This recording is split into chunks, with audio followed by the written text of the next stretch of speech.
সালাতে দোয়া কবুল হয়। সালাতে দোয়া কবুলের 3 জায়গা। একটা হচ্ছে তাকবীরে তাহরিমার পরে আমরা সানা পড়ি না, আমরা তো একটা পড়ি। আল্লাহর হাবিব সুন্নাহ এবং নফল নামাজে আরো পড়তেন সানা, ওই দোয়া কবুল হয়। 2 নম্বর জায়গা সালাতে সেজদায় পড়ে দোয়া করলে কবুল হয়। আকরাবু মা ইয়াকুনুল আবদু মির রাব্বিহি ওয়া হুয়া সাজিদ ফাকসিরু ফিহি দুআ। বান্দা যখন সেজদায় লুটিয়ে পড়ে বান্দা আল্লাহর সবচেয়ে কাছে চলে যায়। তা কিন্তু বিশ্বনবী বলে সেজদাটা তোমার রবের কুদরতি পায়ের উপরে পড়েছে।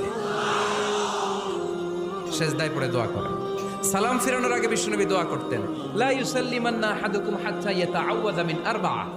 আল্লাহর হাবিব বললেন 4 জিনিস থেকে পানাহ না আছে আমার কোন উম্মত যেন সালাম না ফিরায়। তারা যেন পড়ে আল্লাহুম্মা ইন্নী আউযু বিকা মিন আযাবিল কবর, আউযু বিকা মিন আযাবি জাহান্নাম, আউযু বিকা মিন ফিতনাতিল মাহইয়া ওয়াল মামাত, আউযু বিকা মিন ফিতনাতিল মাসিহিদ দাজ্জাল। আল্লাহ কবরের আযাব থেকে বাঁচাও, আল্লাহ জাহান্নামের আগুন থেকে বাঁচাও, আল্লাহ জীবন